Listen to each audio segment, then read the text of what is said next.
It's cool, man. There you go. There you go.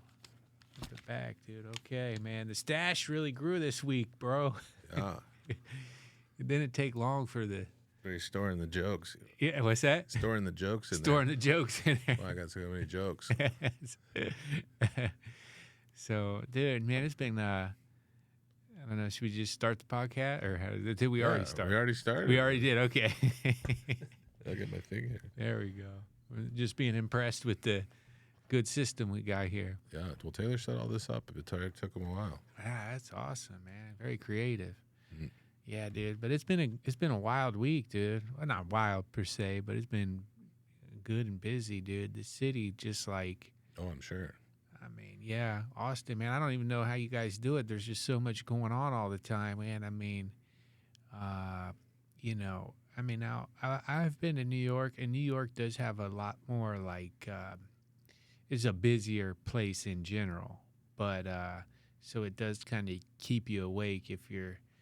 I remember talking to some people, friends of mine that I had from California that moved a lot to New York, and they said the first week they barely even ate. They were just like in a whirlwind, But I feel like out here, especially because I only come for like a week at a time, that it's just us. I wouldn't even know how to get like a regular life going. They don't. They don't, right? People just get swept up in the excitement, and then the years gone by, and you're like, "What happened?" It's hard to get into a routine when there's so much going on all the time. Yeah, I can see that because there's just like there's a lot of gigs going on, and then there's just especially I think because a lot of the comics and entertainers here in Austin aren't from here, so they don't have that base of family or stuff, So and I guess California was a little like that, but it was more relaxed because it just had that kind of surfer vibe to it. So it had a little bit of that, hippiness to it, until it didn't, until things changed there. But one too, like you say, people are coming from out of town. Maybe they're a newer comedian or they're more established, but they're coming. The first people they're meeting are other comedians. So then they adopt that lifestyle, and there's no one outside of that to be like, what you're doing is unusual. So it's just like, well, that's what everybody's doing. Yeah. Yeah. It's amazing. Like how many, because, tonight's a Monday. So we went to a couple mics, and the lists for this, for the mics were like 100 people. I'm like, well, that one, I just, I'm not going to do the spot, but I went to sign up, it was 50, 55 kind of a bar. I think the other one probably had more. Sure. I'm like, where do all these people come from? You know? Yeah, and every list is like that. If it didn't stop, it would just keep going probably forever. Man, it just keeps going. And I mean, it is a fun, a fun scene. Now, I do start to see some of the similar faces here, I guess, that I saw the last couple times. But then there's a lot of unfamiliar faces that I hadn't seen. Sure. And so it's pretty cool. It's pretty crazy because when I came down the very first time, the mothership wasn't open. It didn't exist yet. And I feel like the 6th Street looks a little less. I mean, it's still a crazy place where the 6th Street is where all the comedy clubs and bars and stuff are. But the very first time I came, it was even worse. Like, I think they've improved it a little bit. I don't know if it's because the mothership came in, but there's still a lot of homeless, but less than there was. I mean, I remember seeing like a guy basically with his pants off pretty much that one time. I first came here and I was like, oh, this place is disgusting. I was like, so, I'm not really too much used to that, seeing a lot of that stuff, It does seem like there's less, but also it's summer. So I think it's hot, so people are not as active in some sense. Okay, yeah, they're just kind of, I don't know. Well, they're not really hibernating because it's too hot to hibernate, but they're kind of staying out of the heat. Staying out of the heat, yeah. So it's a unique town. I don't know if what's going on with this comedy scene. It's nothing I've ever seen before. The excitement and the juice for it, and I guess that with the mothership and Kill Tony and all that, it just brought like some. I think it just kind of hit the right place, the right time for all that. Sure. Well, too, I noticed when we were out in Ohio, there were more people that were hobbyists, and it does seem here that there's more people who, whatever level they're at, they are wanting to do it seriously. So that's good. I feel motivated because of that. Yeah, you can feel kind of the intensity, and that is something that I'm struggling with right now, is because it's the intensity, right? Mm. I'm used to, I spent 20 years being in the intense environment of, Los Angeles, going, I do my comedy shows, but then I'd also go to auditions, and I would like literally see like known actors at the auditions as well. So that, and then now I got this like slow paced life, Mm.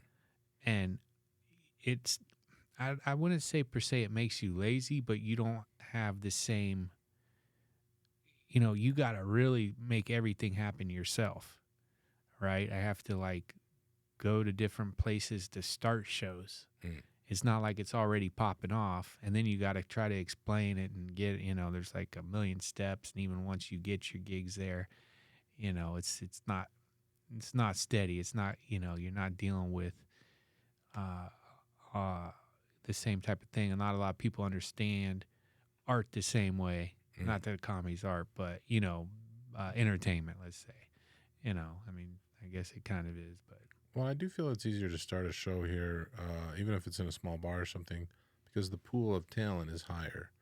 So if you're in a smaller area, you basically have to get whoever's available. Here, not that you can always get those people, but just the average talent pool, I think, is higher because, again, everybody's moving here for things. So I can book people here that I could never book probably anywhere else just because I'm here. yeah. Yeah, you're right, and you get the stage time, so people got the opportunity Mm. to move up, Sure. to get better. I mean, if you're doing 3 sets a night or 4 sets a night, you're gonna get better, Mm. unless you're just doing the same exact. Well, I don't know, Even those people, though, I feel like they're getting better. The timing's improving, or Yeah, they're more confident, or just whatever it is. I mean, you yeah, just think with a certain number of sets, it's just going to happen. You can't. I haven't seen anybody not improve after so many.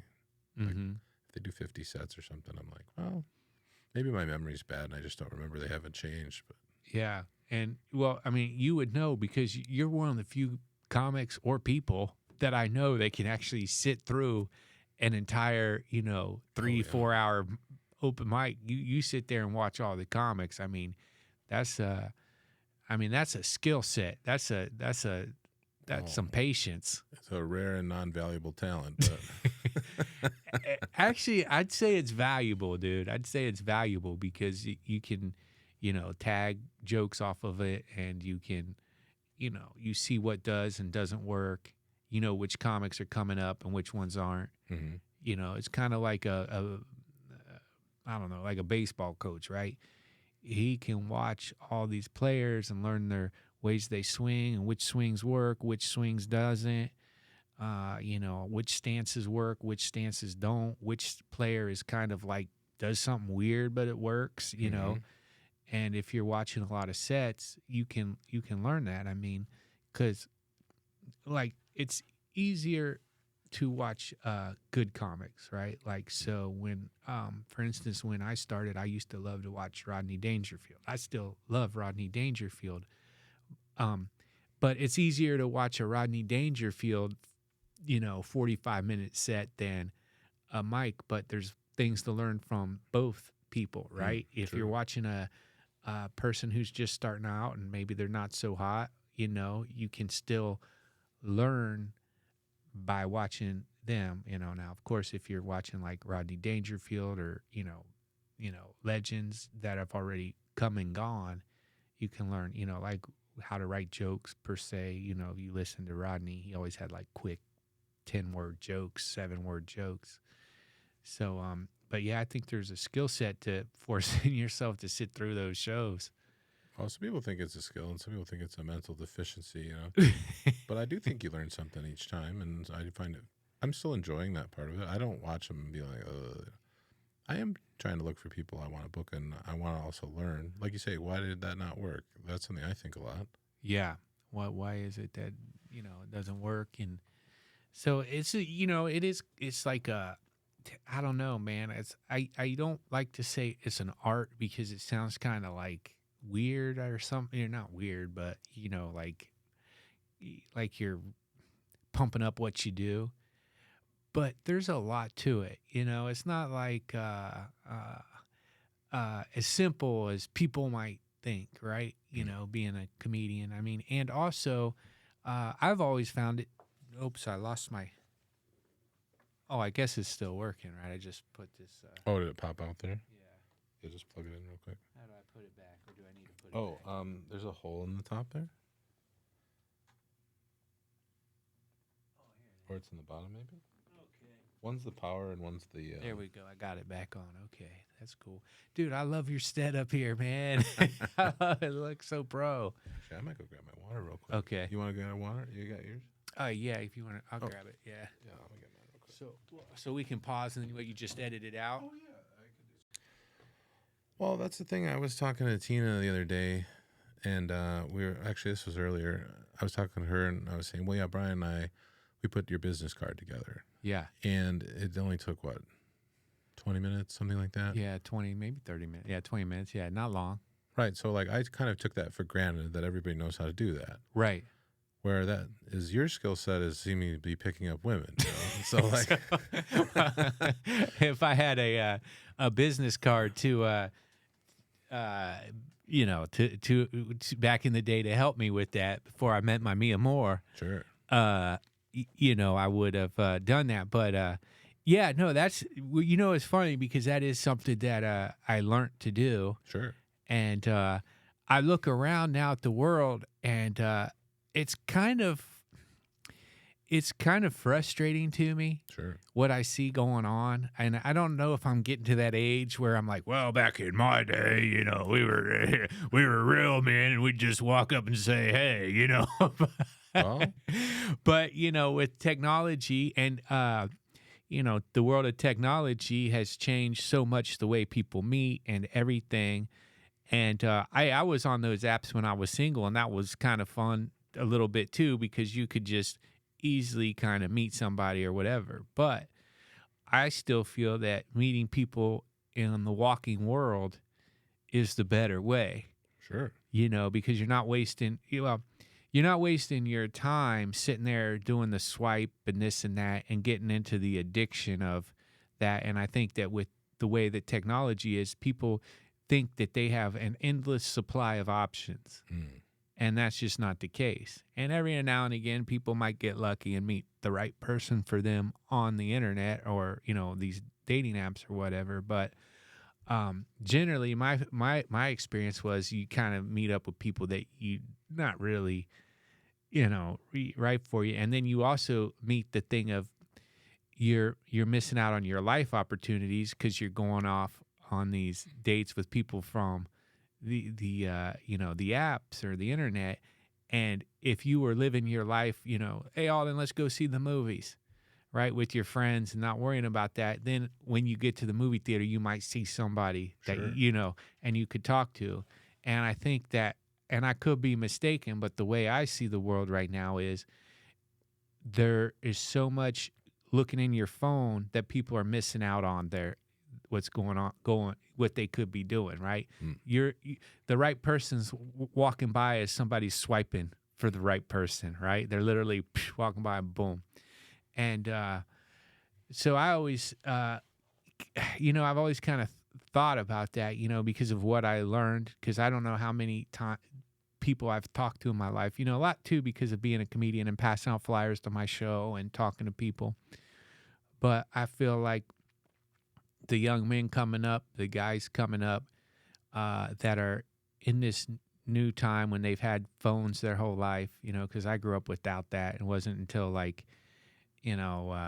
was in my 20s that I got a cell phone, and those are those flip phones and those big phones. And then, years later, all the dating app stuff came out. But I noticed a lot of things with the guys that I would, I'd like to give advice to sometimes or say, because A lot of things that happen. First off is, I got to do this cameo for these really cool guys. So one guys, these are good friends.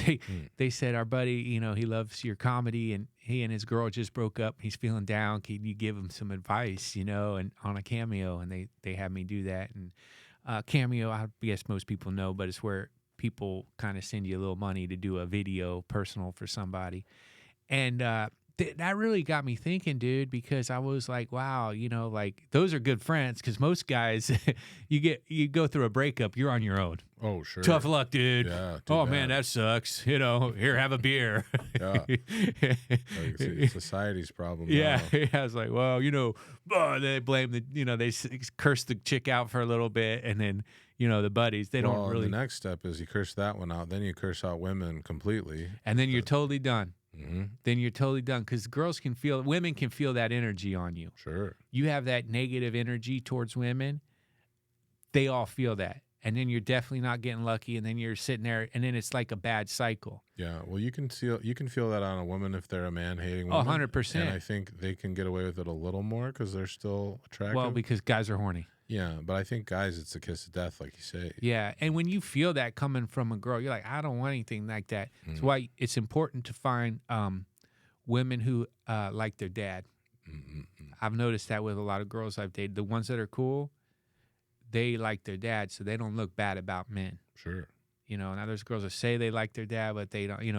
There's a whole lot of issues there. But 100%, you can't have that. So, I mean, it's easy to look back and say, but when a guy gets dumped or broken up or however it ends, don't matter whose fault it was, whatever, when they're feeling bad, they can't look.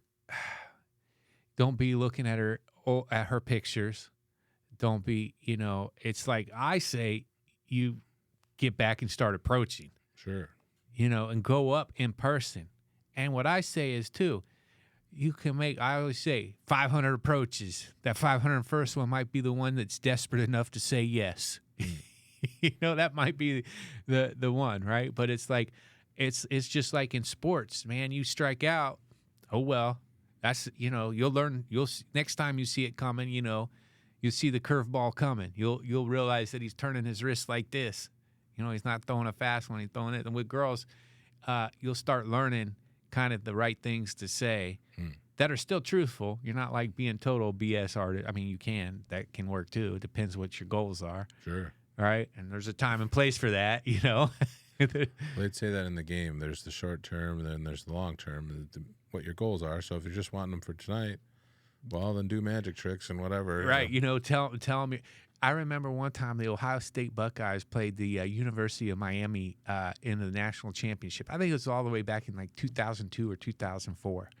And I was in L.A. and I was going at the bars and the nightclubs. I knew my way around like that, right? Sure.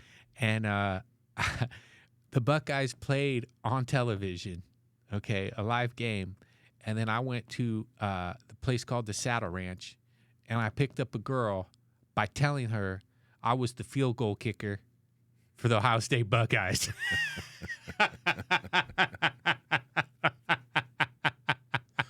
She's like, I would believe anything.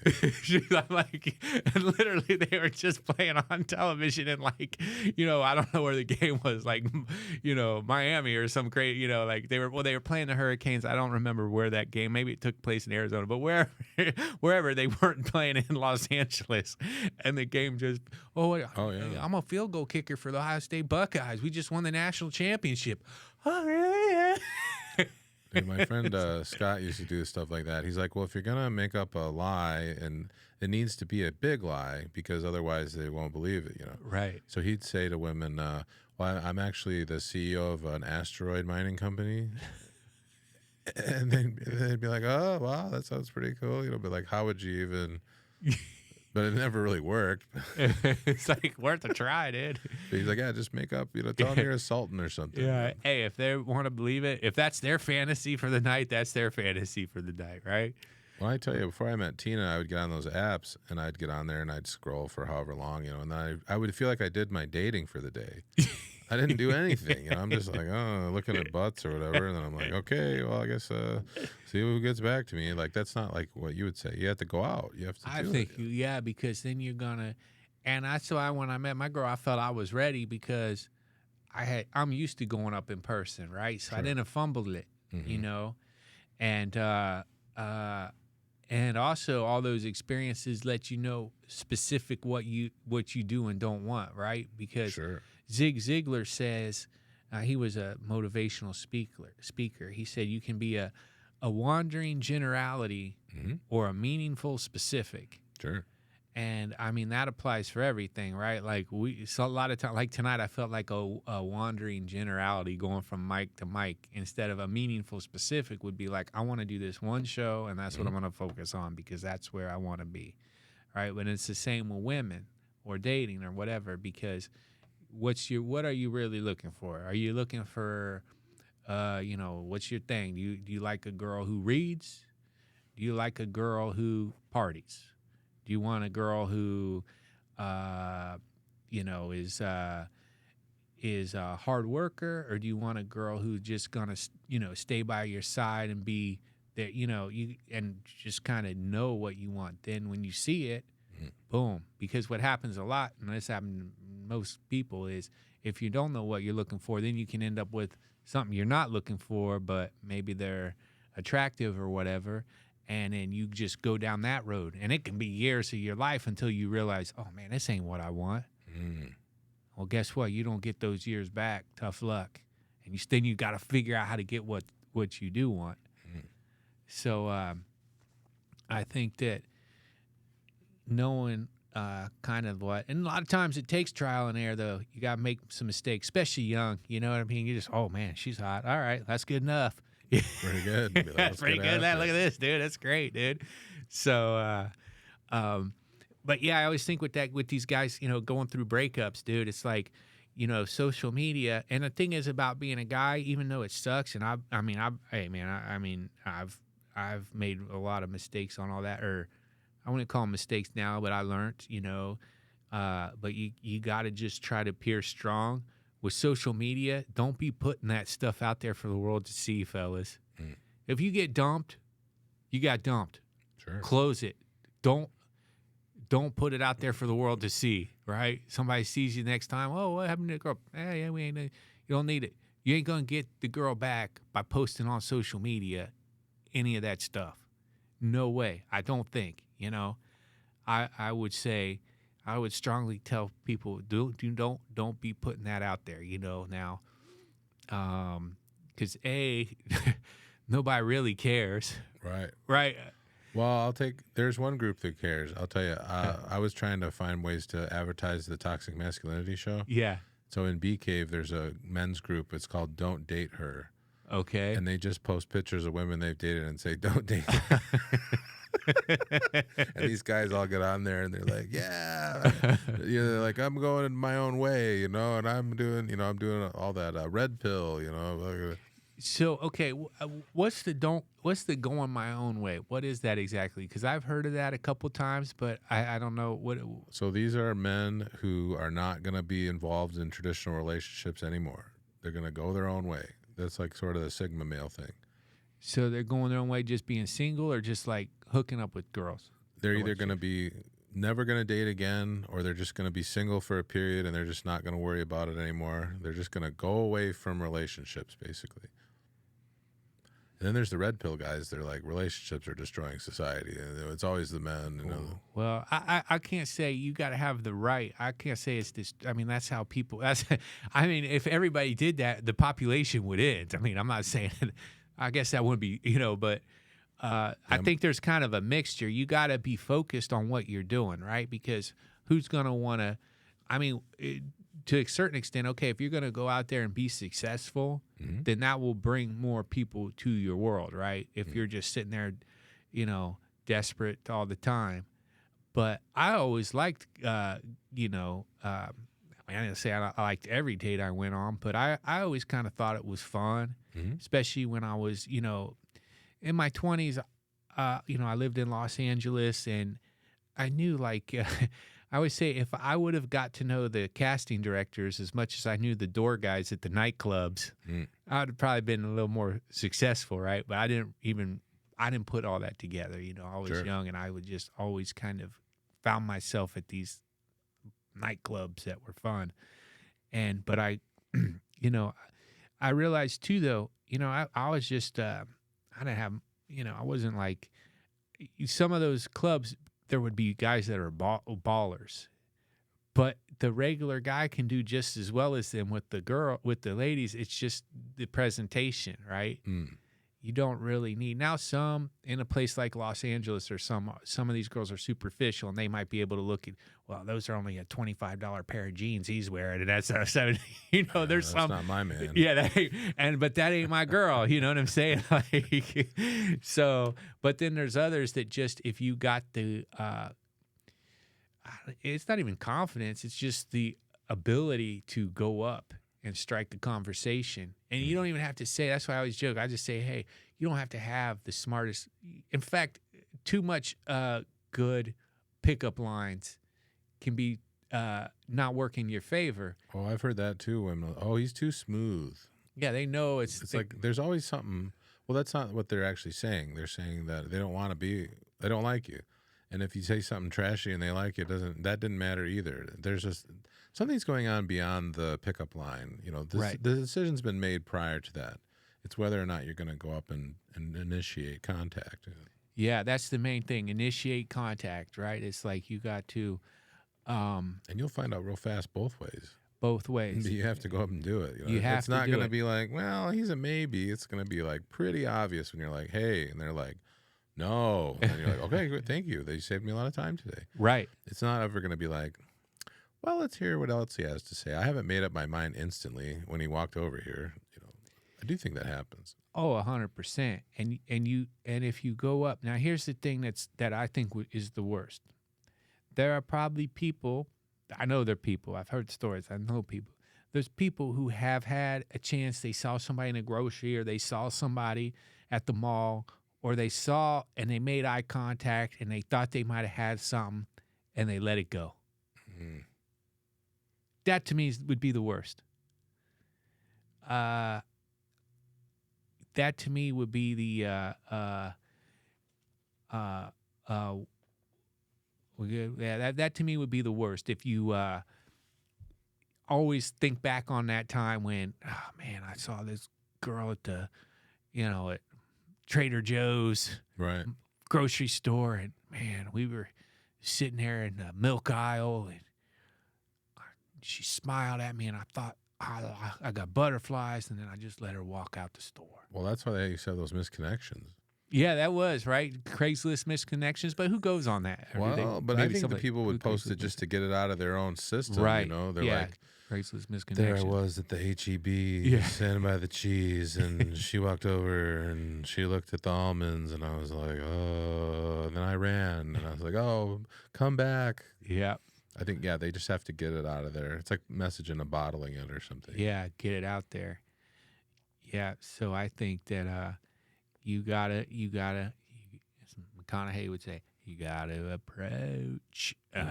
He's right. The master. Yeah, master right there. So you gotta approach. And so, I mean, I don't know. Alden, what do you think? I mean, the world of technology, the dating world, meeting people. Yeah, well, if Tina and I break up, I'm not going to have any interest in meeting somebody. It's going to be too complicated, you know?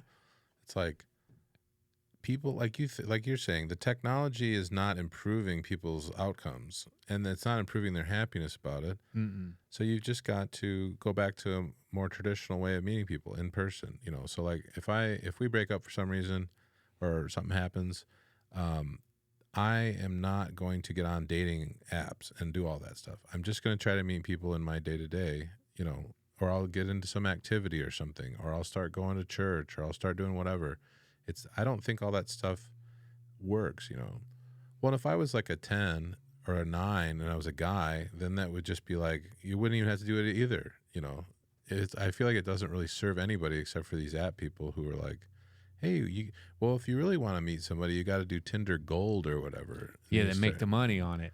And if you look at it, there's an asymmetry of men and women on those sites too. So there's like way more men on there than women, you know. Oh, I bet there has to be. Yeah, and so they kind of bait you with like, oh, we'll give you access to more whatever super or something, you know. And you're like, oh, this is just a money thing. The more you succeed with the dating thing, the less you need the app.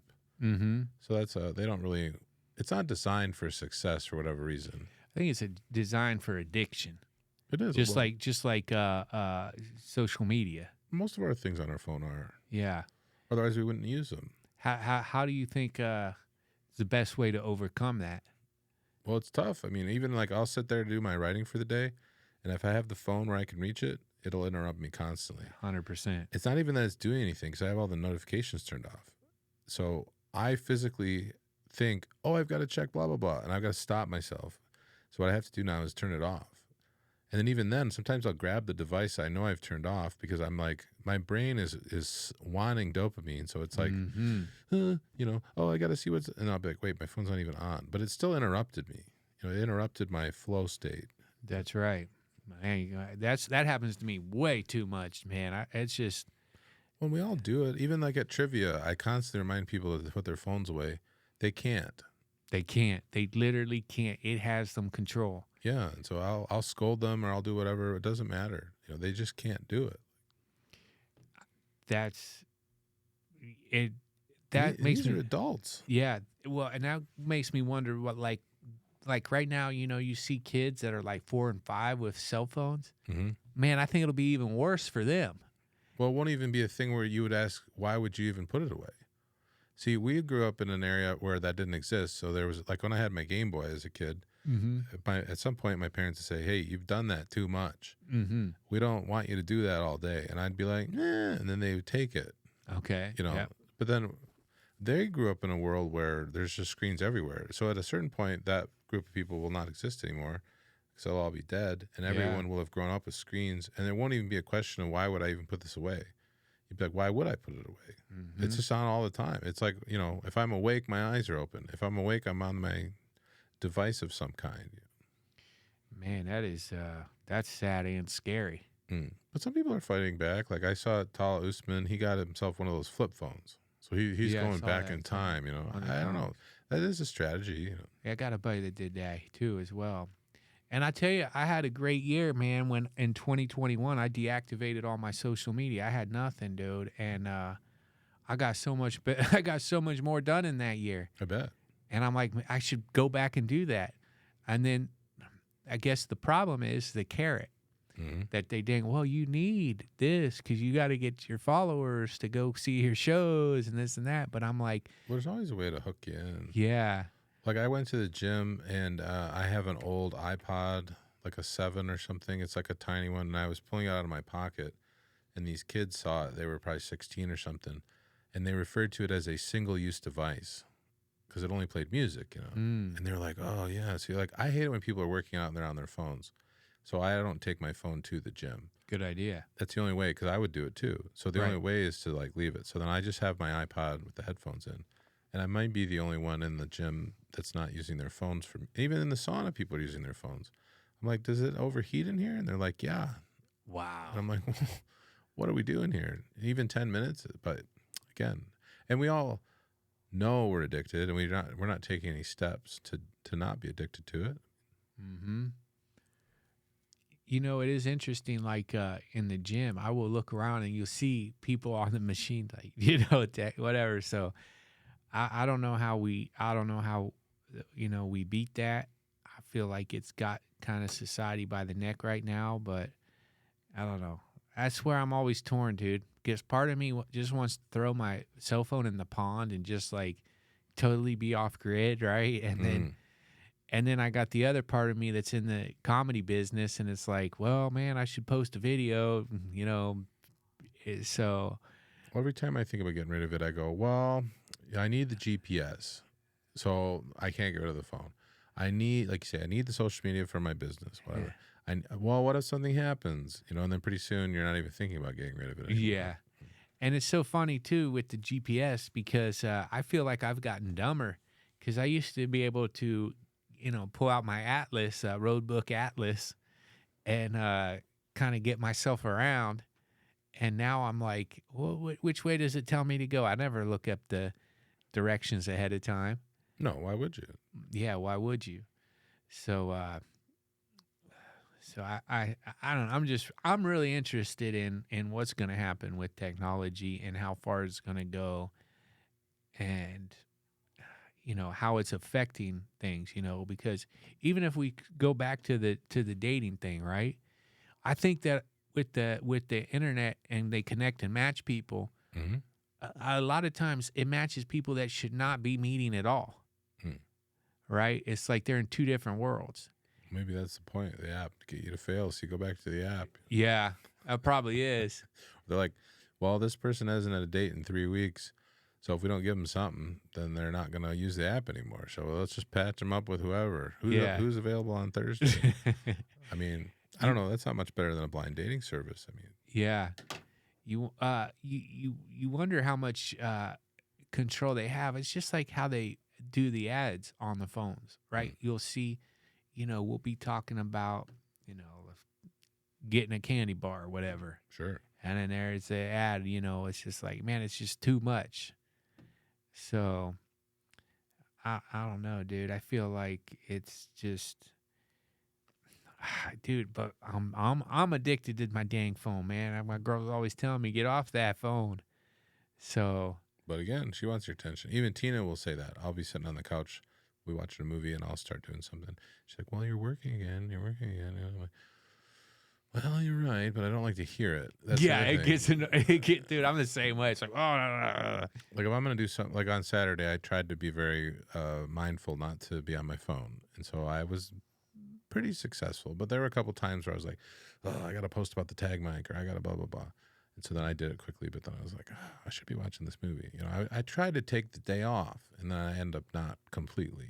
Even when she went to sleep, I went and did some writing and stuff. I was like, there is a guy I heard on YouTube. I don't remember if it's Jim Rohn or Brian Tracy, but one of them guys, they said, when you go to the beach, be at the beach. He said, I used to be at the beach, but I'd be at work. My mind would be thinking about work. I'd be at work, and then I'd be thinking about the beach. Sure. That does sound like very Jim Rohn-esque. I think that's who it was. He goes, if you're going to be at the beach, be at the beach. Don't think about work because you're at the beach. When you're at the job, don't think about the beach. Think about being at work. And I, for one, am very guilty of being one place and thinking about another, or doing one thing and questioning decision making. Sure. One thing people ask me about the host and the Lucky Duck is they say, well, how do you do this every week? And in that scenario, I am at the Lucky Duck every week in my mind and body. I don't think about other things. I don't go, I wish I was doing, I don't even have that thought. I'm just like, I like being here. This is what I do on Wednesdays. Cool. And that's very, like, people don't get it. And I don't know if I necessarily understand why even, but I really enjoy it. So, and that it may not be like that forever, but I never go in there on a Wednesday. I'm like, oh, I'm going to do this. Right. Oh, that's good. I'm always like, hey, this is going to be great. We're going to have a whole evening of fun. Yeah. And it is. It's fun. And the Lucky Duck is in Austin, Texas, every Wednesday night. Comedy from, 7 p.m. to 2 a.m., right? Or is it 6 p.m.? We do the tag mic at 6:30. 6:30. 7:30. Then we go 8 to 2. 8 to 2 is straight stand-up comedy. But I think that's why I stuck with trivia so long, too, because I don't ever start a trivia show and be like, man, I wish I was watching TV, or I wish I didn't have to do this today. I'm always like, hey, this is great. I don't know that other trivia hosts that I've had feel about it that way. They're like, well, I'll try this out and see. No, every time I get up there, even when I'm doing the writing for trivia, like today, before you came over, I was writing different things about which is bigger, like, Azerbaijan or Alabama or something. And like, for me, I'm like, oh, this is some good trivia, Yeah. And most people couldn't care less about that. But like, for me, it gasses me up. I'm like, oh man, what's going on with these ducks? What's going on with, do they have, what was it? Whether or not ducks can drink salt water and survive. And so apparently they have desalination glands in their eyes, and they like cry out the salt. Wow. So some species of ducks can live in fresh and salt water. So I was like, oh, this is That is interesting. this is trivia. Like Yeah. I got a real good one. You know, I'll say to myself, well, it's similar to comedy. There's hack comedy. There's hack trivia. So I'll be like, oh, I've got like a good one, and implying that it's like a good trivia question. Like the people that play with me for 4 or 5 years are like, oh, that's a new one. He's got something. I haven't thought of that. What would a hack trivia question be? Well, I'd be like, what's the capital of Texas? You know, Okay. so that's a good trivia question in the sense that it's definitive and that people probably know it or don't know it, but it's not good because it's not interesting. Okay. So it's got to be both to me, at least in the way I write. You know. Yeah. So today I had one. It was a bunch of weed themed movies, and you had to put them in order based on when they were released. So to me, that wasn't a perfect trivia question because it is definitive, which is good. It's somewhat interesting, but it's not to me completely interesting because it's just about putting the dates in order, you know. Okay. But I like it because it's definitive. It's easy to understand, so it wasn't too bad. And now the movies are already you pick out the movies already, and then you just got the Yeah, I just give them 6 movies. 6 movies, and they got to put them in order of when they came out. Yeah. Okay. So to me, I was like, well, it's not bad. Yeah. But then the one I asked earlier was like, is North Korea or North Carolina bigger? To me, that's interesting because you're like, oh. I mean, it'd have to be North Korea, right? Because North Carolina is not that big. Yeah, it's North Carolina. North Carolina's bigger than North Korea? Yeah, it's like 10% bigger. Are you kidding me? No. Well, why the heck we afraid of them, dude? That's crazy. I don't know. They got all those missiles and people Yeah, running around. but still, dude. Yeah. But I don't know. There's something about that.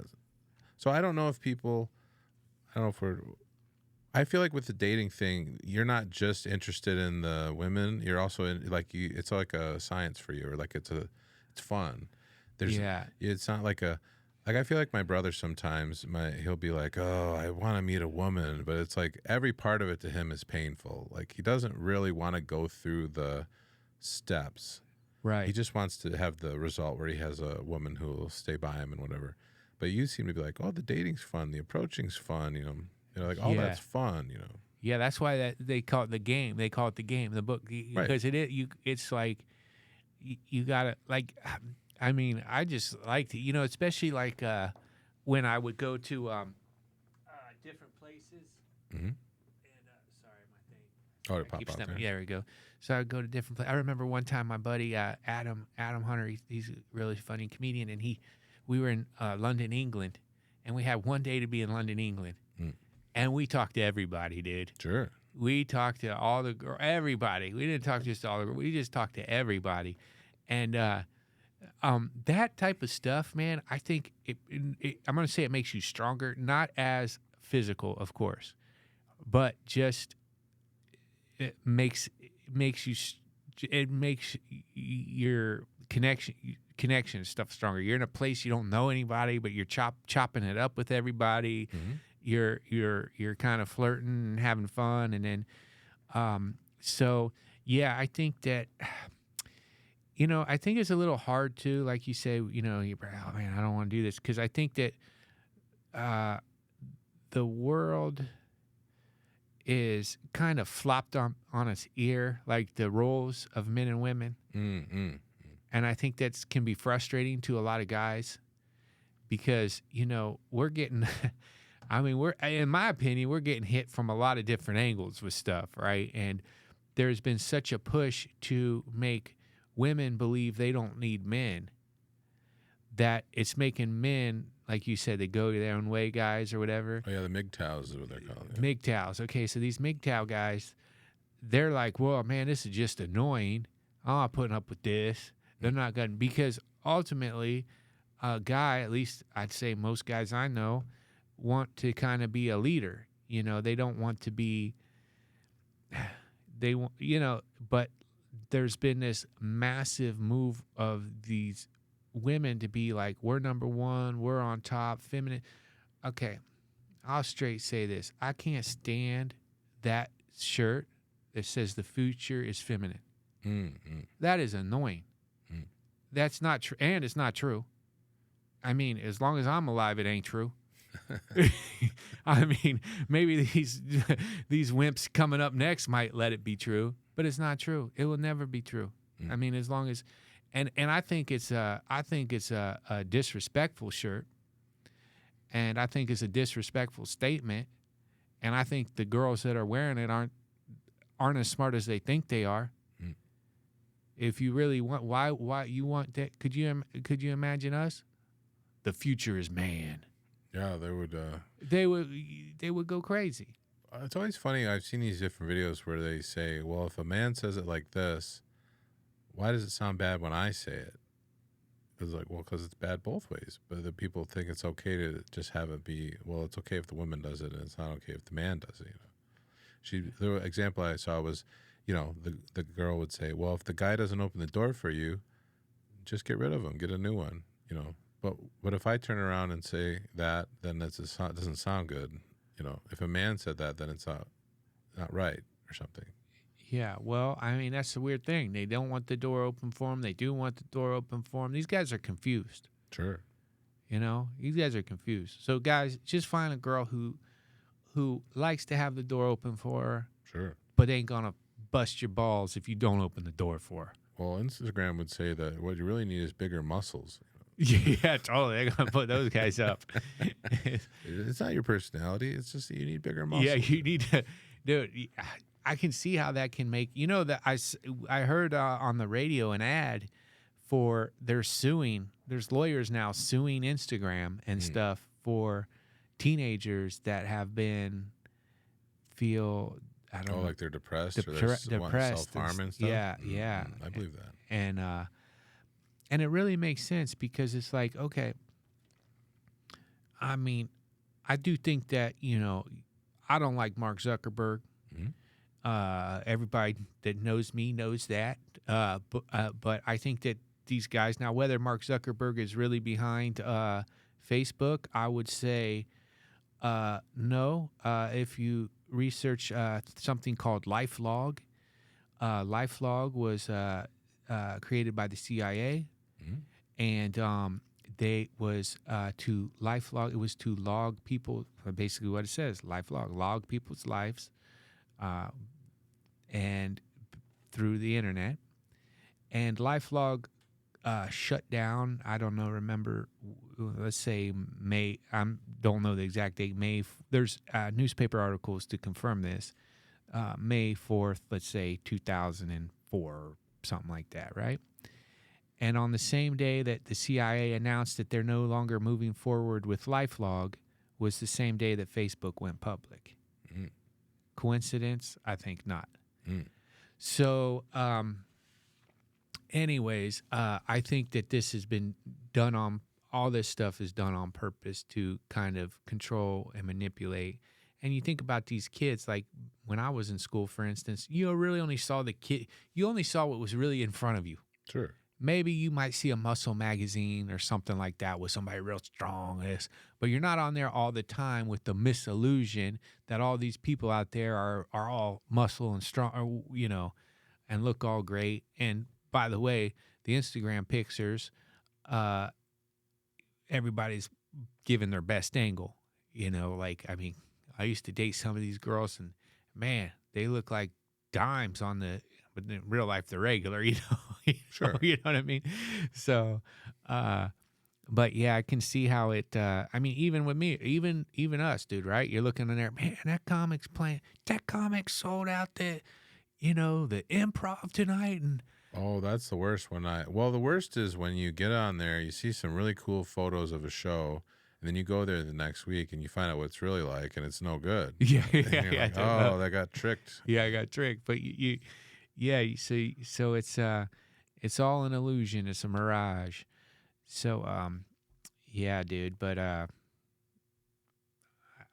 well, that's what we did with the flyers, So instead of going through the digital world, we went and more or less contacted people in person. Yeah. Now we had this show at Rozco's on Thursday, and that was the main motivation to get behind my trip, knowing that I had a cool gig, and we did great. And not only did the flyers, we get some people there, but through the flyers, I made at least 2, 3, 4 friends. Sure.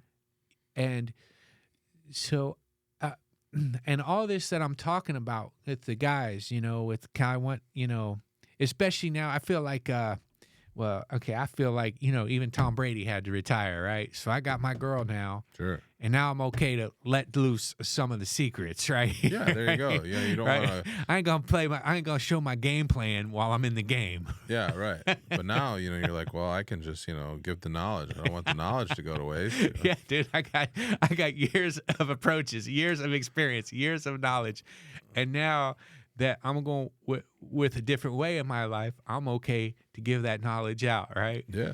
And I think that having something in my hand all those times to pass out with the flyers, and even now, I generally like to go and give, boom, hey, you're at the coffee shop or whatever, and you hand a flyer to the barista, and you see a couple, and they're having a little conversation. You drop the, but it's just breaking through to not be afraid of people, and so I would say if there's, if your girl just dumped you, go out and make 5 approaches. Go talk to the cashier. I had a friend, man. He was a great guy, Siddiqui Fuller, great comic. He passed away too early. I didn't know he was like the most healthy comic. He could do like 300 push. He did 300 push-ups every day. Wow. He was the mascot of the Golden State Warriors. He would jump on a trampoline, do a flip, and dunk. Anyways, he always gave me good advice. And he told me one time, he goes, I always talk to cashiers. He goes, I'm not picking them up, but I'm practicing. There you go. And he gave me another advice. He said, because one time we were meeting all these, it was after the show, and these girls wanted me to go to the nightclub with them. He said, don't go to the nightclub. I go, why? Everybody's going to the nightclub. Don't go to the nightclub. You go to the nightclub, you're another person. You stay here at the comedy club, you're the king. And then what he do? He stayed at the comedy club and took his girl to a Walmart, and he said, I would take him to the most boring place. I don't want him to get distracted. I take him to the most boring place. I don't want to get distracted. He said I had to pick up some toothpaste. I wanted to get a candy bar, and then pretty smart. Yeah. And meanwhile, I'm there at the club spending my money, and then boom, then I'm just a normal dude. Right, and then you have to tell them you're funny all over again, Yeah. Tell me something funny. Tell me a joke. Yeah. Oh, God, dude, And especially, like, I feel like as a comic, a lot of times, like, the jokes you write they're not street jokes. Right. In fact, we get criticized if we do a street joke on stage. Mm-hmm. So the type of joke you would tell on the street, you're not writing for your show, and you're not like, so that's always annoying. But there's a lot to be said for hanging out where you're the king. Sure. Not just for anything, right? Just the way you get treated, right? Because if you're at the Lucky Duck where everybody knows you, you get treated better. You go to the even meeting Tina, she met me through playing trivia. Right. So in the world of trivia during the show, I'm the alpha or whatever. Yeah, you're the king of the. I'm running the show. You're running it. So she's looking around at these other people, single. Well, he seems like he's in charge of things, you know? So, I mean, it seems silly, but it is true. I mean, and now, isn't that interesting that you're doing what you want to do, what you're supposed to, what you're meant to do, right? Because obviously, if you're sitting here and thinking, man, I love writing trivia, that's something you're supposed to be doing, right? Yeah. And that's how you met your girl. Right. So she looked at that and said, that's what I like. Mm-hmm. I like a guy who's willing to speak to a crowd, and he's like a goof, and he likes to do this, and he seems to be passionate about it or whatever. But those are not things that you sit down and make a list about. You just kind of like, it just kind of comes. Yeah. You just see it, like you say, you don't know what you want exactly, and then you're like, oh, that's it. And she always laughs, and that's important. She's a good audience, Yeah, yeah. I think you kind of know, like, like you say, you don't per se have to write a list, but you kind of know similar, and boom, when it's there and. In real life, but for you, you're out there doing what you're meant to do, or one of the things right. You're I meant didn't to do. go out there with the intent of picking up women. I right. was like, I do this because I like it and it's fun. And that's the other thing I try to explain to my brother. I said, in that scenario, not only am I like the head of the thing or whatever, I'm like shining in the sense that, like, I really like doing it. I feel like I'm one of the top trivia hosts and maybe in the country, and so that's like good. when people see me, they're like, wow, this guy's really a master of this. Even though it's kind of a silly thing, they're like, he really is like somebody who's putting thought and effort and passion and creativity into this, and something that's really literally a trivial pursuit, And so then they're like, well, there you go. Look at that guy. He's like fully actualized or whatever it is. Yeah. That's great, man. I mean, nobody ever came up to me and was like, what would make this trivia game better? Just like a bunch of fart noises, just all the time, just farts, just constantly, and not for any reason too, just erratic farts. That's what we need. Again, that just came out of me being like, well, this will add a little value to the show, and will it work? I don't know. I mean, the morning radio DJs do that, so I could have something like that. Mm-hmm. That isn't so outside of the box. Like, I didn't invent sound effects, but it's like I'm gonna do something that other trivia hosts are not to make my game a little bit more unique. And now people can't get enough of it. They're like, wow, I can't even go play at other kinds of trivia things. That's true of dating, I think, too. They're like, well, once you are, like you say, focusing on what you actually want, why would you go back to just kind of the scattershot method or whatever? Right. Yeah. That's a good point. And it's and you got to put your own creative spin on stuff, like you're saying, with Sure. adding the fart noises to your trivia show. Yeah, or the karaoke, or even the way I write them is in a way that's unique to me. Because normally when you work for a trivia company, they send you the questions, so you're not the writer and the host generally. So that again makes my product unique. Cool, because it's only you that's gonna be bringing those questions, pretty much. Well, it's exciting for me too because like I wrote a question today, and then at the show I read it off. I don't even know if it's going to be right or not. I don't know if there's like factual problems with the question. I don't know if it's worded correctly. So there's a little bit of excitement to it because I'm on the hook for it. So what has it ever happened to you where you wrote a trivia question and it was wrong? Yeah, a bunch of times. A bunch of times. Yeah, so then you have to sit there and eat crow and be like, well, that wasn't right. That happened tonight actually. So one of the questions was, what European country invented gingerbread houses? And they gotta is there an options, or do you just gotta pick one? I guess any European country, So, well, I'll just tell you, or you can guess. Germany? So it was Germany, yeah. It was? Yeah. Oh, wow. So most of the teams put Germany. Then some people put like Switzerland or Denmark, whatever. And then one team put Austria. Okay. So I marked that one incorrect, went on with my life, So then at the half, there's the time where people can debate if there's a problem with the question, whatever. So she came up to me after looking it up on her phone, and she said, well, at the time that they figured the gingerbread house was invented in Germany, Austria was still part of Germany. So technically that should be right. Ooh. And I was like, okay. So I looked it up and she was correct. So that was a thing about the question I would not have anticipated. Okay. And so I ended up awarding her the points or whatever. But that was kind of a small one. There's been some where I don't have it right at all. And I'm in trouble because I've got to redo the question or redo the final question or just whatever. Now, do people get mad about that? Well, yeah, because there's money on the line, There's money on the line. Yeah, so people can win. It was like $15, $25, or $35. Okay, okay. So not a lot of money, but still. And then there's the pride because you get your photo up on Instagram, Oh, okay. Yeah, and so then I had this one. Okay, so there's a scientific definition of what chewing is. Okay, so like some animals do not chew, like an alligator. What about snake bite? Don't either. No, yeah, they don't have the kind of teeth that chew. They can bite. An alligator, too, can bite and rip, but it does not have a chewing mechanism based on like a biological definition or whatever. Wow. So anyways, I had a list of animals that I had verified that do or do not chew. Okay. The thing is, I used Google AI to verify it. Because I didn't know how AI really worked. So I thought that using the search engine of Google was the same as using Gemini, which was the AI at the time.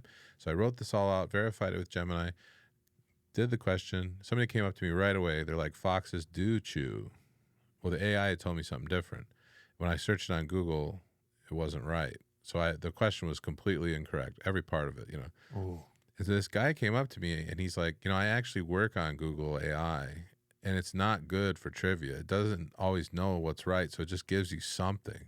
Oh, man. So I was like, so luckily I happened to have a backup question and I used it, but people were pissed because they're like, they don't want to hear that second question, like why would have won, and this and that. So like it's important to have the facts be more or less as definitive as you can make it. Sometimes you just can't help. You all make mistakes. Yeah. Well, the internet stuff. I mean, that's just it's just kind of crazy too that we just type in anything like that. The AI, I haven't even really been played with yet, so I don't even know. But I know, like with Google, even like we just trust that to be the right answers. Well, it's not yet. It's still beta testing it. Yeah. But I was like, yeah, all right, Fox's chew. The AI says it's right. I don't need to look into it any further. It must know. It didn't. Foxes don't chew. They don't. Oh no, they do. They do chew. I Yeah, put that that makes they sense don't. that they would, because they're kind of dog ass. Yeah, they're very close to dogs and wolves. Yeah, I saw a fox in my house in Ohio, and I chased it once because I thought it might get my little dog. Right? So They'll chew them. Yeah, I was like, bite them. I'm chasing it, man. So, But it's fun. To me, that's fun because there's something about it that's totally worthless.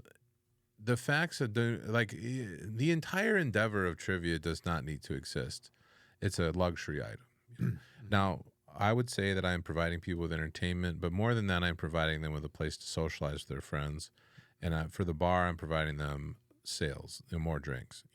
But as far as the thing needing to exist at all for human life, it does not. right. So to me, that's very funny.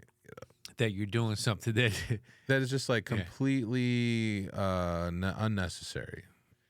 it is interesting, right? Like, now, what about comedy? Necessary or unnecessary? Good point. It's hard for me to say. If I would say it is necessary because people do need the relief. Now, what about when they locked us down? Yeah. Well, then that shows people were crying out for something. They needed.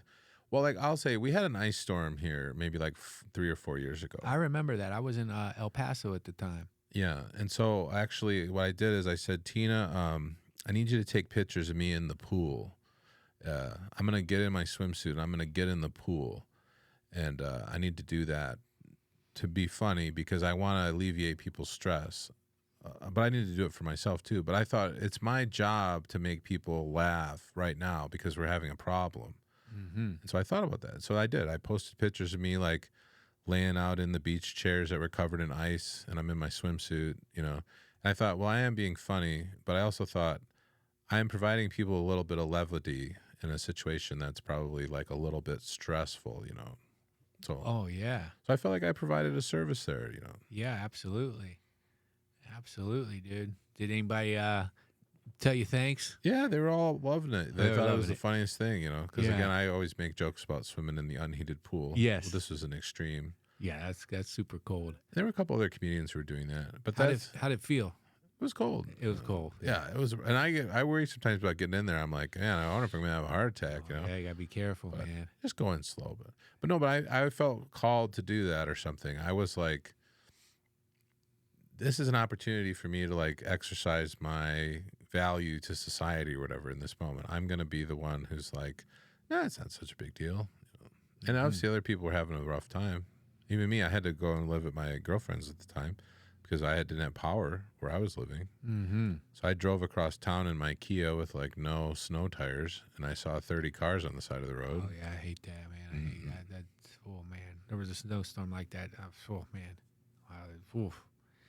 I don't like that, especially here too, where it's like People don't know what to do. you're not prepared. Like you're from Michigan, I'm from Ohio. Yeah. It's like it's bad storms there, and it's still, but because it happens every year, people are a little more prepared than here. Because I remember I was stuck in a El Paso hotel for like 4 days, dude, when it happened. If I'm pretty sure I'm talking about the same It storm. was probably the same year. Yeah. Because all of Texas was just beat up, right? It was like, so,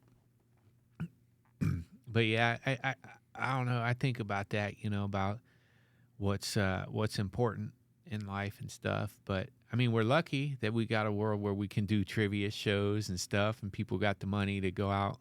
Oh, it's fantastic. Yeah. Yeah, sometimes I think about that. Well, I don't think about it too much, but I go, man, the fact that I can do this is pretty great. Yeah, But then it's I don't awesome. always, yeah. Beyond that, I just go, well, I'm liking it, and it's seeming to be continuing to work out. So I don't want to jinx it. Now, what about the, with trivia? Now, what about all the? I think even to a bigger degree, what we don't need is like what's a real luxury is like Wheel of Fortune and stuff like that. Oh, like that's to another level. that's to Certainly. another level. Yeah. Like that's so, which is hilarious. Like when you're talking about that's one thing I learned in Los Angeles and in when I'm in Hollywood and stuff was how not Wheel of Fortune. I don't know the people on Wheel of Fortune, but some of these other things and stuff, how important the people, it makes people feel, Sure. but it's really not important. Yeah. It's like, okay, you're not providing anybody food. You're kind of, but it's easy to see how the egos of these people can get there because you're in a world that really kisses your butt. Mm. The people that are success, I don't know if it's even successful, but the people kind of in top on the entertainment thing, it's just, Well, I can see how that would get out of hand because, like, again, I have some kind of status in like 2 bars, yeah, and it still gives me a feeling of importance. Now multiply that by an entire country is watching you do Jeopardy, let's say. yeah. It'd be real easy to let your ego run away with you. Yeah. Luckily, Alex Trebek didn't let that happen. No, he seemed always like a very cool guy. He seemed pretty cool, but yeah, you can easily see how it can get out of hand. Oh yeah. And I feel like I worked as a production assistant on that gossip show Extra. Okay, for a while, and I always thought I liked most of the people that worked there, and I always thought though it was kind of a ridiculous job. Yeah. Because I always remember being real upset one day because I had basically I pick up people's coffees and get yelled at because I forgot to get the milk or whatever. I just the low of level, and on a job like that, I was in my like 24 years old, and a job like that, everything rolls downhill. So but I remember there was Nicole Richie and Paris Hilton were the 2 big stars at the time, right? They had a TV show together. And then one day I had a show to go to, but I had to miss the show because Nicole Richie got married all of a sudden, and that was the big news. And we had to get this thing. And I always will remember how how dumb I thought that was and how kind of upset I was. Dude, I got to miss my gig because this chick's getting married. Some kind of news about her. And the news and the people at the job, they were all taking it so serious. And I just thought it was the weirdest thing that these people were so involved in these other people's lives who were famous and just like, it was just, but it was to me, it was a paycheck. I worked with a couple guys who were super fun and funny, and we all kind of, hung out and everything. But I just remember thinking that how stupid and how serious everything was, and it was kind of a catty place. All the top all the top people there are ladies, and it's kind of like. It's just kind of it was kind of catty, dude.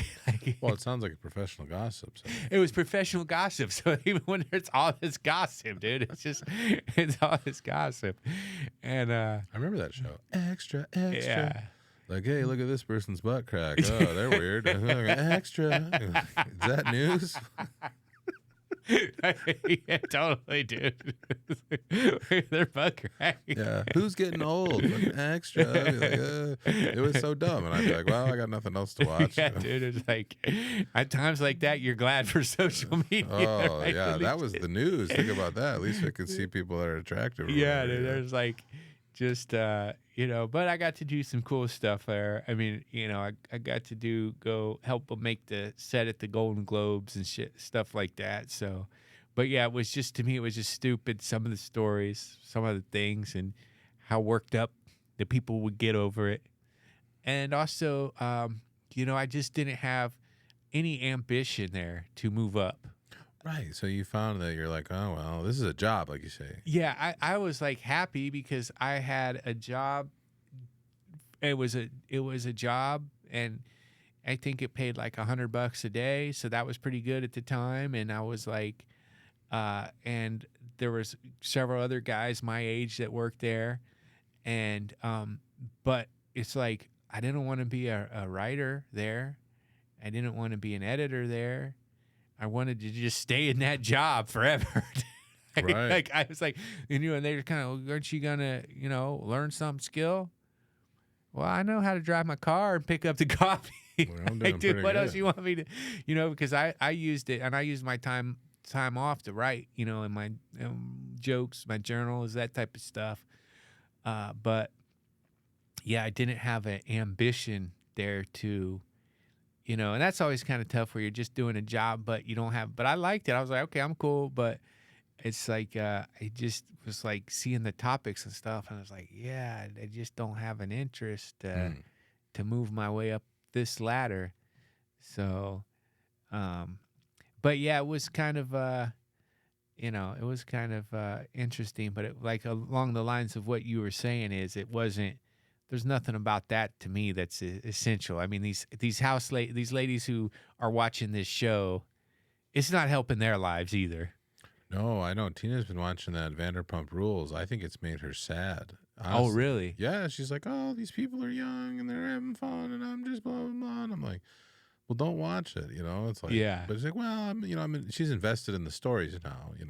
But it's true. She's like, then they're always, but all that stuff's being paid for by the production, so Yeah. they're not really living a realistic life. Right. And I could see how that could make somebody, kind of, I don't know, not jealous, but want to live that life. Now that is a story about people in LA, right? Or Yeah, they all work at this restaurant. They're all cheating on each other, and they're all, whatever. That's the whole show.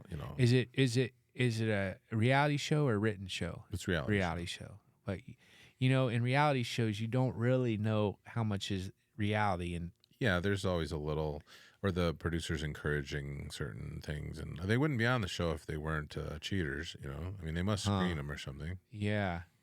Well, man, when I was young, I was on that show, The Fifth Wheel. Did you ever see that? Oh, well, basically, 2 guys and 2 girls go on a date. You go on different dates. You talk to the ones, and then a 5th person comes in. That's the 5th wheel. And at the time, I was working at a cookie company called Rolling and Dough Cookies.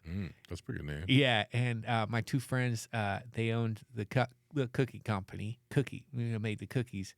And they said to me, Brian, we want you to go on a dating show. We think you'd be hilarious, and you got to do it. And I was 22 or something, or 23, I don't know. But anyways, I went, and you go there, and then it's kind of fun, and it was fun because the girls were cool and everything, but they do kind of push the storyline. They kind of tell you what to do, and all this, and it got kind of stressful on me. I was like, at one point, I was like, I kind of want to leave, dude. This is like too much, and then, but it went pretty good, and they actually wanted me to come back and do another one, like the best of, like the best of the kind of thing. But I said no. I said the girls picked me last time. I said I'm ending on. I don't want. It was too stressful, dude. It was like, so then the dudes were cool that were on it. I mean, we all have fun, and it was something fun to do it when you're young. But you could see how they kind of give you. It's not really like total, It's not completely reality. Yeah. Sure. Well, even the fact there's cameras there. There's reality. cameras. I mean, another thing that's not reality is I never would have taken those girls to the restaurants that they did. Sure, yeah, and that's probably product placement and everything, too. Yeah, I don't have the money to pay to buy that, so. Yeah, we learned you got to take them to Walmart and show them where the toothbrush section is. Yeah, I got to get some toothpicks. I got to get some, tin foil. And that's my kind of date. Yeah. And they're like, well, this isn't really TV worthy. Or, you don't know. You don't know how it's done. So, but yeah, man, I had a great trip, man. Another good, another trip to Austin. It's very, it's a tough business we're in, dude. It's Sure. like it's there's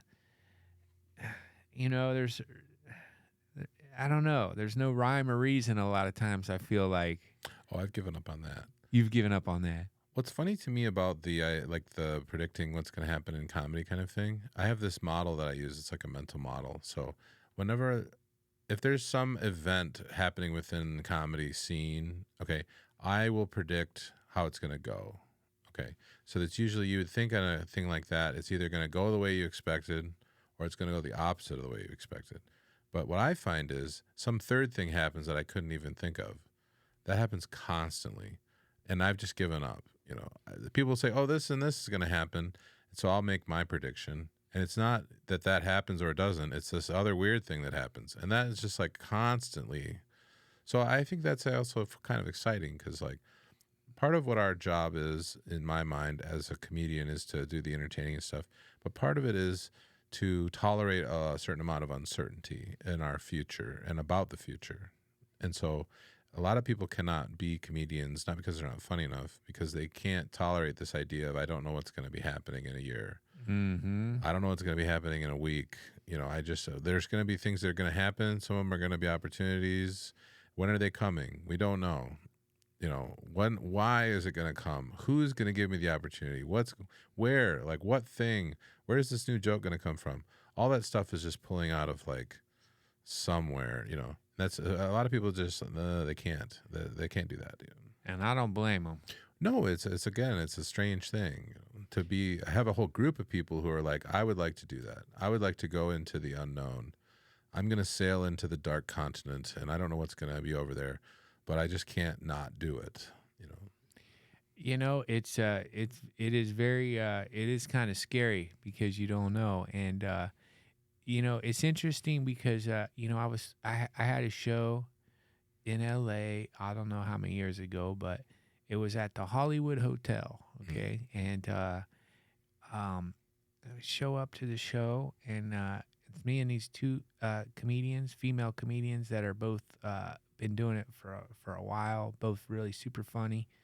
And there was like 6 people in the crowd, and everybody's like kind of bummed. You know how that is sometimes, right? And then I felt kind of lucky, I don't know, lucky, I guess, because they sat and we were talking, and and they had been comics for a long time, and they said to me, Brian, the other comics will tell you that you shouldn't never have a day job. It's best to be doing these shows all the time and be out all these hours, and people who have regular jobs are losers. Sure. And but she say, and they were both kind of agreeing on this, and kind of, and she say that, but I know a lot of people who have homes and have yards and have the weekends off and don't have to be up till 2 a.m. and can get 8 hours of sleep. And they're not miserable, and they're just that, and they're happy, right? And I was like, oh, and then it kind of got my wheels spinning, and they haven't been doing this for 25 years in front of 6 people, right? like and the whole thing. And then I went to the improv, the Hollywood Improv, right after that, and I was just really thinking hard about what they said. Then I said to my one friend, comic friend, I say, yeah, I had this conversation, and, she said, that the people that are, there's nothing wrong with the people that are working 9 to 5s. And he goes, oh, they're losers, 9 to 5ers. Just proved it immediately. Yeah. Like they're losers. So I was like, oh my God, they told me everything she said my friends in comedy would say. He just said, the first person I talked to about this conversation. Oh, they're losers. It's 1 o'clock. Everybody's drinking and smoking. They're losers. They're going to work tomorrow. Take care of their family. They're fucking losers. Dude, well, it's true, But I do find that it's hard to find the comics who are happy, and it's a small group. I said to myself, okay, well, I've probably told you this before when I talked to Jason Rouse, but I was like, man, you see these guys 7 years in, 10 years in, and all of a sudden, early, and again, I'm a new comedian too. I'm only in 4 years and change or whatever, but I'll see these guys and they get really bitter. And I said to myself, even when I was just a year in, I said, okay, if I'm going to keep doing it, I don't want to be like that. Right. Whatever rewards there are within comedy or fulfillment or whatever, that is not what the life I want. So then I started asking people, well, how? So I'd see somebody like Jason who'd been doing it for however long he's been doing it, and he's still happy. Yeah. So I'd say, well, what's the secret? He said, well, that's what he said. You don't wait for people to give you what you need. But I would say the majority of the comedians are in that bitter, sad group, and there's only a few that are still enjoying themselves. And so it is, when I see those people, they're rare, and I do want to ask them. I do. I say, why? What make it? Sometimes they're not able to tell me. They're doing something they don't really know, but I'll watch them. Yeah. Yeah, it is interesting. Now, where we were tonight, man, I would say that the majority were sad sacks. Yeah, it's too bad. And it's kind of interesting because people won't think, I don't know. I mean, people who know, but a lot of people think of comedians as being happy, like almost like clown-like, right? Like, sure, but it's ball of energy. Sure. Yeah. I remember doing a show one time, and after the show, this lady said to me, man, it must be fun getting in a car and just driving around with other comedian to go to all your gigs. You guys just must sit in the car and laugh the whole time. Like, no, really, we just sit in the car and complain how we're going to this gig, but we should be doing a better gig that somebody else is doing tonight. Yeah, it's true. It's hard to maintain the perspective, It's like you don't really, comics are kind of wittier. Like, I've had one of my buddies that's not a comic has seen hang with some of my comic buddies, and is impressed about the wit that comics do have back and forth, the kind of relentlessness, that we can. Like when I got Cody last night, I was like, ooh, because he was asking about idioms, and I gave him one. Yeah, right. I was like, oh yeah, this feels good. That was good. Yeah, say that. Well, he was saying he's working on a joke book, and they got in the section about idioms, and so he was doing a few idioms. And then I kind of interrupted him when he was in a lull there, and I said, hey, Cody, I got an idiom for you. And I was like, hickory dickory, do some jokes. Yeah, that was awesome. And everybody laughed. But it was great because it was also illustrative of the power of idioms. So I felt better that I kind of showed him in the moment that, yeah, this is something that's very effective. Yeah. So he's on the right track to look into that. Yeah, that's good. I mean, that's the other thing. There's a whole process behind, there's a whole bunch of ways to learn and work and improve your writing skill. Sure. And all those books and stuff are good. So we do put some time into it. So, but like the dating, you can't just write a bunch of pickup lines. Yeah. You have to then go out into the world and take your lumps. Dude, it's so true. A comic to that, because you got to go. I mean, you've probably had a bunch of times where you've done shows and somebody will come up to you. Usually they've had a couple drinks. Oh, man, I've always wanted to do comedy. How did I get started? It's like, do it. Like, go find open mic or somebody who does a show and do it. Like, I don't even know how to tell. Like, that, people want me to help them get started. I'm like, well, I can't really. You can sit there and plan for it forever, but it's not till you go up and. Well, the only thing I'll tell people now, because I have those experiences quite a lot, and I've realized now that if they're having that conversation with me, they're not going to do it. Right. They already should be doing it. I already met them at the open mic. Yeah. If they're having that conversation with me, I'll only tell them this.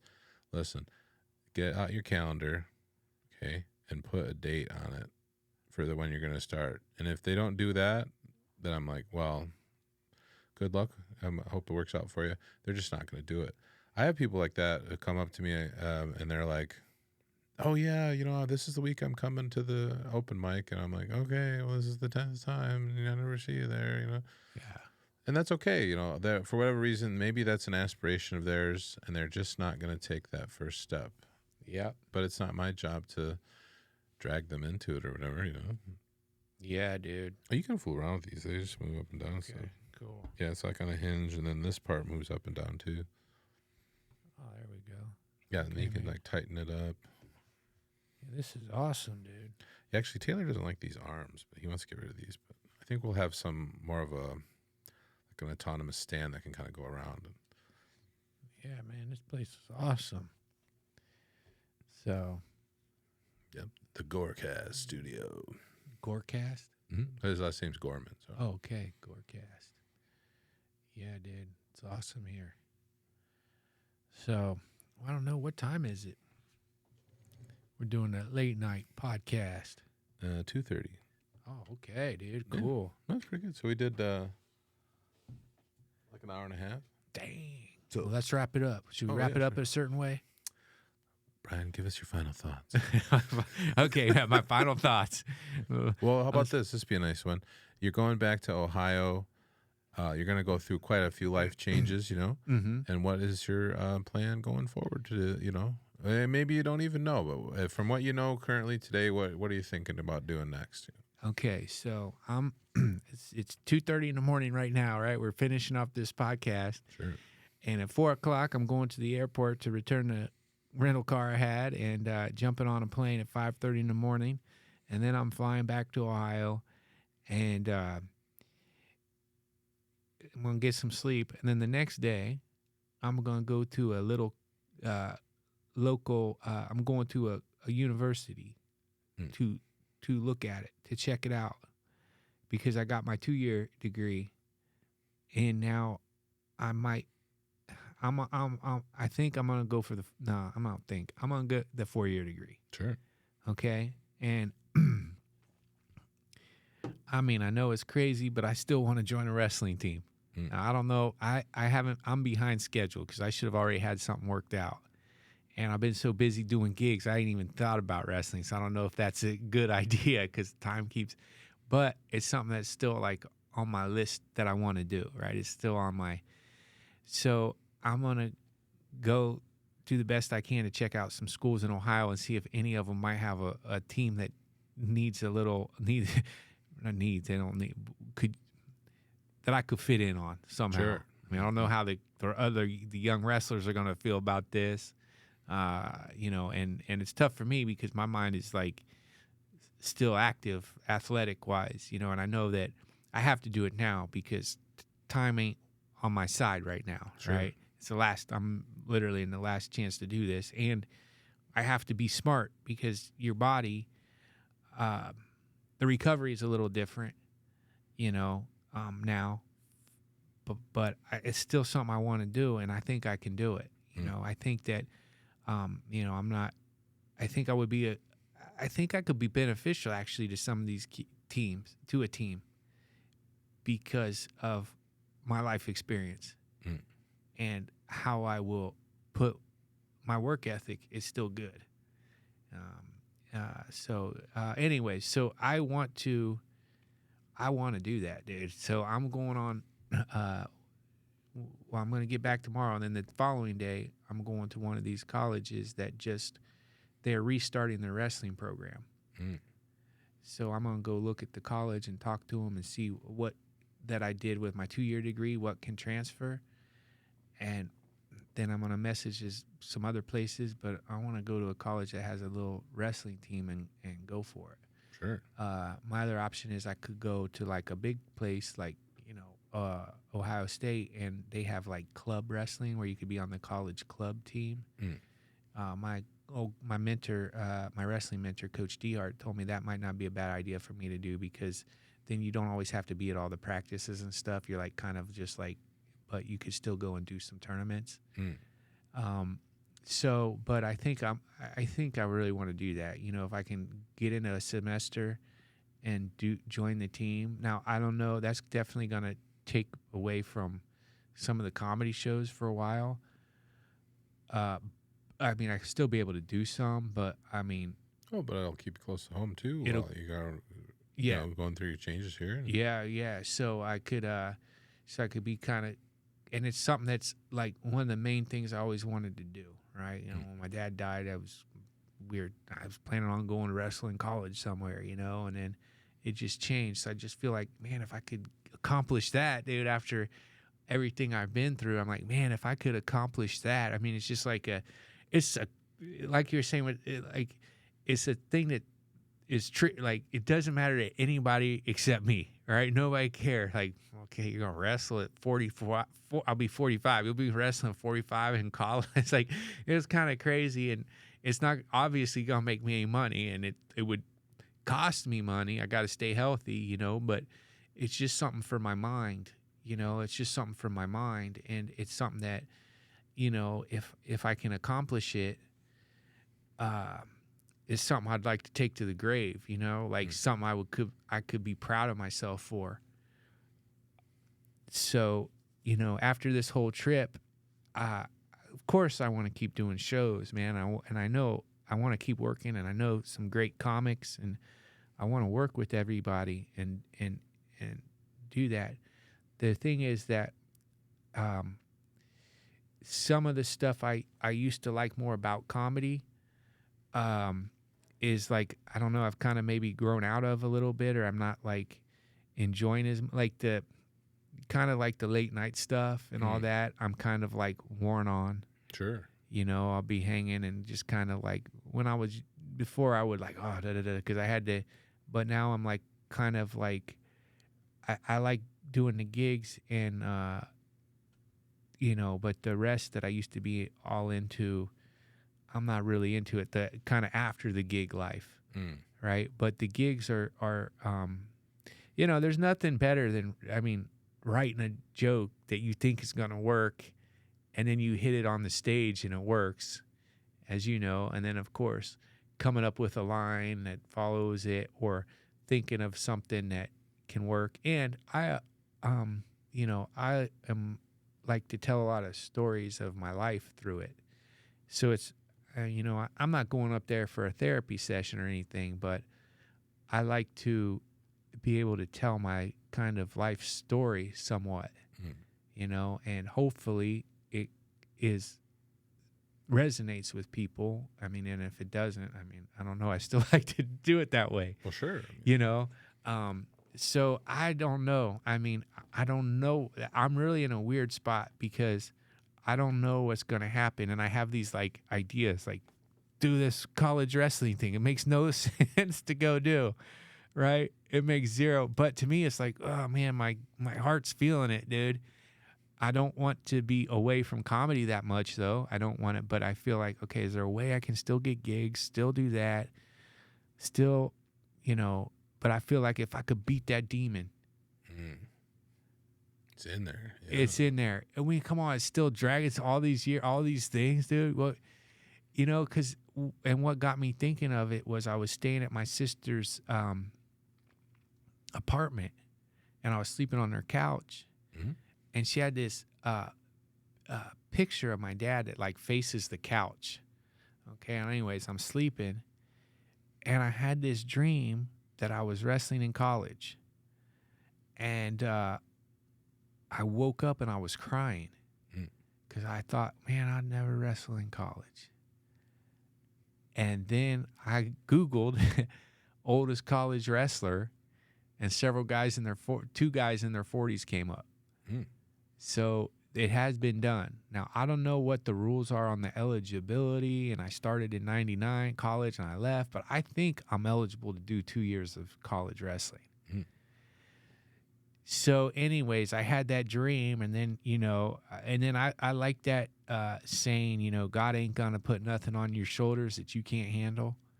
So I want to believe that God wouldn't let me have that dream if it weren't something I couldn't handle, you know. I mean, I could be being, you know, you know, a way about that, but I just feel like if it wasn't something I could handle, why would I have that dream? Why would I wake up with like regret, tears of regret, you know? And I could go and get, I mean, because, you know, I've talked to some friends, they're like, man, that's kind of dangerous, you know? And I'm like, yeah, something could happen, but if I don't, then I'm definitely going to the grave with those tears. Mm. I'm definitely going to. So I'm going to go on, and at least if I go and walk the college and see it and talk to the person and try to get some information, emails of wrestling coaches in the area.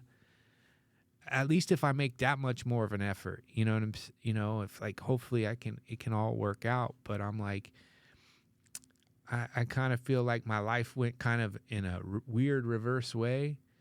And I also want to do it because I think that people give up too quick, and we tell ourselves we can't do stuff because of time and age.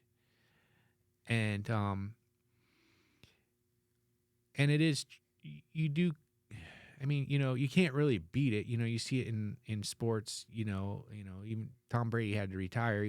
But it's like, I feel like there should be something for men to keep, or men and women, but men to kind of keep going, doing something athletic, because you kind of give up. Oh, well, I'll never make it to this. I'll never, it's this. Okay, you're done. You're out of high school. It's over. You're not playing in college. Well, it's over. I was like, why?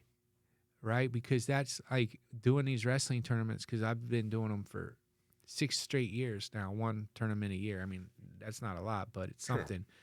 But dude, it keeps me going. It gives me that discipline.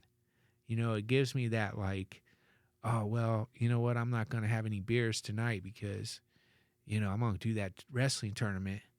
This is going to do, and then and when you work out real hard like that, you're like in this zone. It's like this, you feel good. You're like in this zone. You're like, and even when you're getting your butt beat, like, man, I've taken some thorough, been just demolished. Especially when I first started, because I hadn't really wrestled serious for like 20, done a tournament for 20 years. And when I first came back and did the tournament, I was training, I was wrestling in California. I was wrestling this guy who was real good. He had wrestled in college, but he was a little older, but he was still real. And he just beat me so bad every time, every practice, but he would work with me. Mm-hmm. He beat me. I couldn't get any school. He'd just take me down, pin me, take me down. And finally at the end, he's like, all right, that's it. That's good for. So he had so tired of beating on me that he's like, all right, that's it for the day, But I found something in myself that I liked. And that was that I didn't quit. Sure. And then no matter how bad I'm getting beat, I'll go again.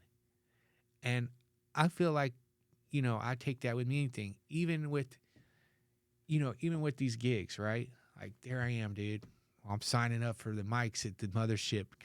People are telling me, dude, why are you signing? You've been doing it forever. Why are you signing up for mics? Well, I mean, they're still beating me. I guess I got to get up again. I'm signing up for Kill Tony, man. Why? Well, I got to get up again. I got to get up. I'm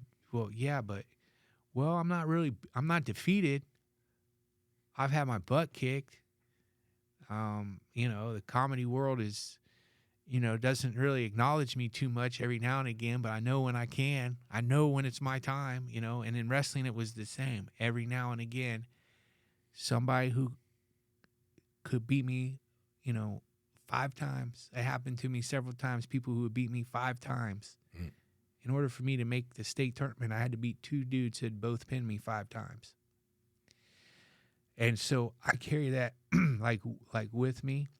And in the comedy world, I could say, okay, well, people might, because when I was on Kill Tony, the one time, people were talking trash on, they always talk, oh, he's a failure, he didn't make success, this and that. I'm like, okay, hang on. Here's a bunch of people who are on the internet watching me do something. Sure. Right? You guys can't do what I do. And it ain't over. And I'm still hoping, like, just like I had in wrestling, that there'll be a shot. And I know when there's a shot. I know when I get my right shot, I will be ready. I've put in the work. I've done all the things. And, so that's why, if I could say how I would want like the next 6 months or the year to go, I'm focused on my woman. I'm focused on my family. I'm focused on my life in Ohio. I am also going to, when I have gigs, keep doing that. And, I'd like to get on some kind of college wrestling team, do some kind of thing that's like, wow, dude, I did it, because there's a demon, dude. Mhm. It's burning me. There was something I quit on. 25 years ago, I quit on it. But God, as I see it, Mm. has still me here. I don't have to be here. True. There's a lot of guys my age that ain't here. And there's, not only am I still here, I can still do it. Well, I think that's pretty inspiring, because I think, like you say, a lot of people going back to their fiance, their thing they'd say is, well, I'm going to go look for an apartment. Well, I should probably try to move out of my mom's house. No, but I'm saying, like, that's funny, because, like, your thought is, well, what's the next thing I want to do? That's like, you're going to fire me up. And I do think that's necessary for what we're doing, creativity, and also, like, just having a good life. Yeah, because it's gonna fire you up, and it's gonna. I felt like that was a monologue there, but like.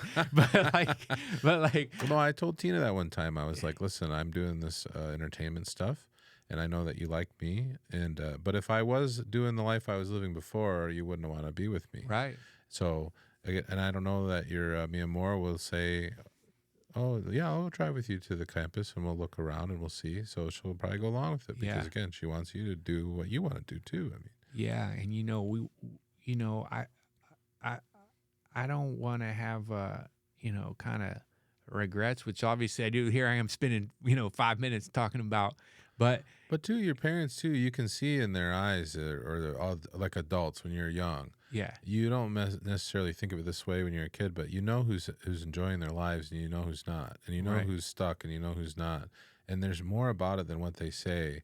It's the way they carry themselves. It's the way they have light or not in their eyes. It's the way they go about their day, and all that rubs off on the next generation. So, like, in a sense, it's our duty to keep that fire alive, or that light, or whatever it is, because, again, you're going to affect the world in different ways that you can't even know. yeah, And if you're going around like a sad sack and you feel like everything isn't great, well, you're putting that out there as well, I think. yeah, because we like to have a family, and I'm like, well, wait a minute, man, I can't be.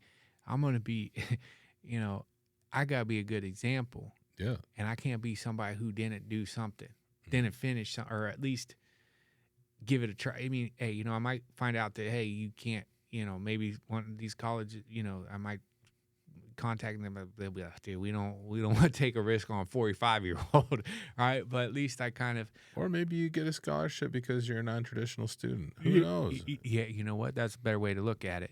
Who knows? Who knows? Know. They may be like, you know what? We've had pretty low ratings here on the college wrestling. What if we have this guy do it? Well, you know what? It would be good for college wrestling, actually, because, they do not get the good ratings, and it's a storyline. Sure. And it's a comeback story. Yeah. And there hasn't been a good college comeback sports movie since Rudy. So let's. Rudy too, the Rooter.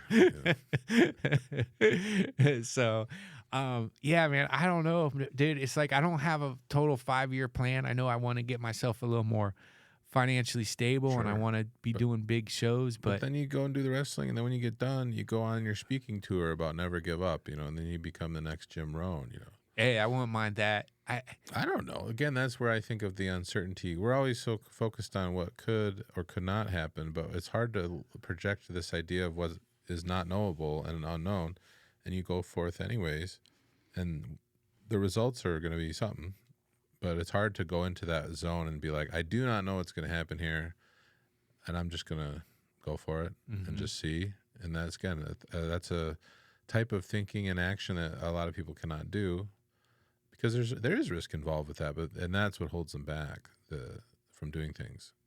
Yeah, 100%. It doesn't always work out, but you're like, well, I mean, most of the time, I guess things don't work out the way your mind thinks they're gonna work out. Yeah, but they kind of work out. They work out. That's why I like to. I'm no expert in the Bible by any means, but my middle name is Joseph. So there's a story of Joseph in the Bible where he gets his brothers sell him as a slave, and then he becomes the right hand man of the Pharaoh.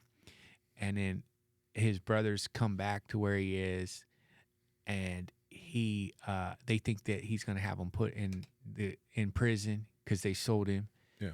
And he's all happy to see him. He said, "No, if you guys didn't do that, I won't have all this grain for you to give back to Dad." Right? So it all kind of worked out. And that's how I sometimes see things, like, because I was very angry for a long time over, and I'm still upset about it. But 2020, it still gets me, right? Sure. And then I thought, well, and especially because, man, I really felt my career was on a moving forward trajectory.